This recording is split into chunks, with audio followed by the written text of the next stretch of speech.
بسم الله الرحمن الرحيم. السلام عليكم ورحمة الله وبركاته. أهلا ومرحبا بكم. النهاردة إن شاء الله هنبدأ مع حضراتكم طريقة عمل العسل أو السيرب بتاع الحلويات بطريقة سهلة بسيطة جدا إن شاء الله.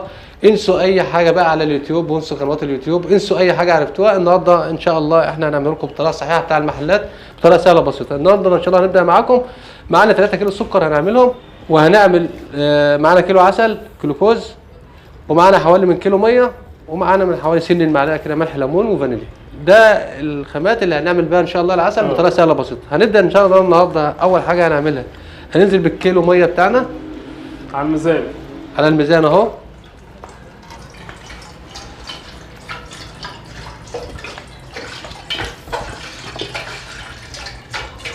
العسل ده هيشتغل معانا فيها شيء.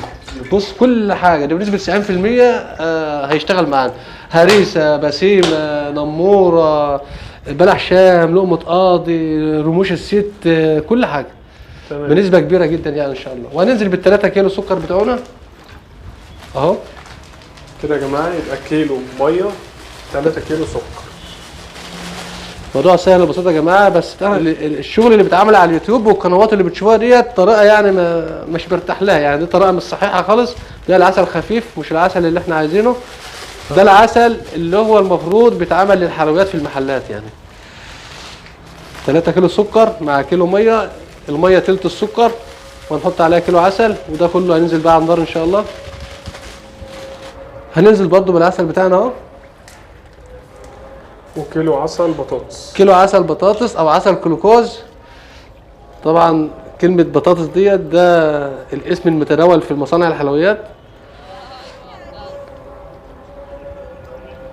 طبعا خلاص احنا كده نزلنا الكيلو اهو، وهنبدأ ان شاء الله نروح على النار. خلاص احنا كده حطينا العسل على النار زي ما انتم شايفين كده. هنبدأ بس نقلب لحد ما السكر يدوب بالراحة كده، وهنسيبه براحته بقى، لحد ما يغلي براحته. هياخد له ان شاء الله من حوالي من تلت ساعة ولا حاجة، او 25 دقيقة لحد ما يبدأ يقوم. لان طبعا الكمية مش قليلة زي ما انتم شايفين كده، حوالي من 3 كيلو سكر وكيلو العسل وكيلو الميه. وكيلو العسل وكيلو الميه. فان شاء الله يعني احنا مع بعض اهوت حوالي يعني من تلت ساعه ولا حاجه ان شاء الله، او 25 دقيقه ان شاء الله يكون جاهز العسل بتاعنا. هنقلبه بس كده عشان العسل ما يتحرقش، لان العسل لما بيتحط في ارضيه الحله مثلا او كده هيبدا يتلدع من تحت، هيبدا ينشف وهيبدا يعمل شيء مش كويس. فلازم ندوب الاول العسل مع السكر مع الميه، وبعد كده نسيبه بعد كده براحته اللي هو يغلي براحته. طبعا حضراتكم بعد حوالي من 20 دقيقة بالظبط بدأ يغلي. هسيبه يغلي 5 دقايق زي ما انتم شايفين كده اهو، لحد بس ما يبدأ ياخد العلبة 5 دقايق بس، حتى ما يكسر السكر بتاعه زي ما انتم شايفين كده. وخلاص هبدأ بعد كده ال5 دقايق عدوا، هحط له بس حوالي من ربع معلقة ملح ليمون زي كده. ربع معلقة بس. طبعا اول ما نحط ملح الليمون طبعا اللون بيتغير زي ما انتم شايفين، يعني العسل لونه بيتغير خالص من شكل لشكل خالص. هنسيبه بس بالظبط دقيقتين يغلي بالملح كده عشان يكسر اي حاجه فيه. حضراتكم شايفين كده اهو، دقيقتين بالظبط. وبعد كده هنزل هطفي عليه واحط حوالي من ربع معلقه فانيليا. طبعا الفانيليا بتخش في العسل بعد ما نطفي النار عليه، يعني مش قبل النار، لا بعد ما نطفي النار. هو خلاص كده الملح خلاص. هبدا اطفي النار وهبدا انزل بس بحوالي من ربع او كيس فانيليا. طبعا دي فانيليا خام، حوالي من ربع معلقه بس كده ايه اهو. وهنقلبها بس كده. ده كده العسل خلص، وده العسل الصح او السيرب الصح. ده اللي بيشتغلوا بيها الشيف في ايه بالظبط؟ ده استاذ علي بنشتغل بيه في بلح الشام، لقمه القاضي، صوابع زينب، البسبوس، الهريسه، الكنافه، الكريمه، البسيمه. بنسبه 90% في الحلويات بنستخدم العسل ده. عشان كده ده مهم جدا جدا جدا، وطريقته الصح زي ما احنا عملناها كده. انسوا بقى اي حاجه بقى على اليوتيوب، انسى بقى اي شغل تاني. هو ده الشغل الصح، ده شغل المحلات والشغل المعروف للحلويات، شغل المحترفين بمعنى اصح. اي شغل بقى ناس هواه او ناس لسه بتتعلم او كده، لا، اتعلموا مننا الشغل الصح. ده العسل الصح بتاع الهريسه، او اسمه عسل الهريسه عامه.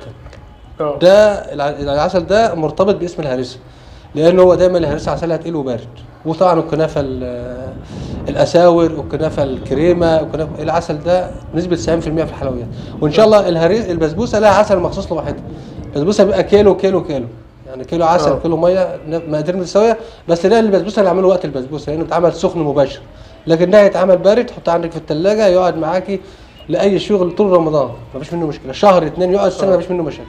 ما يتقلش يا شيف عن كده؟ لو تقل شويه بس عمره ما هيسكر.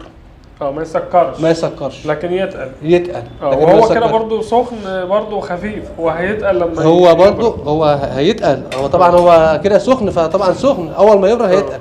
عشان نعرف العود بتاعه يا جماعه اهو، هو كده طلع اهو، بحط بس على ايدي زي ما انتم شايفين كده اهو، اهو زي ما انتم شايفين اهو. بنبدا بس نبرده على صابع ايدينا زي كده، ده حاجه اسمها العود بتاعه اهو. اول ما يبدا يبرد على صابع اهو زي ما انتم شايفين كده بيبدا يطلع خيوط، الخيوط دي كده هو ده العود بتاعه. الخيط اللي انتم شايفينه بيطلع من بين ايدينا ده كده الخيط بتاعه اللي هو العود بتاعه اهو اهو. كل ما يبرد الخيط بتاعه، الخيط اللي ظاهر ده يعني خلاص العود مظبوط 100%.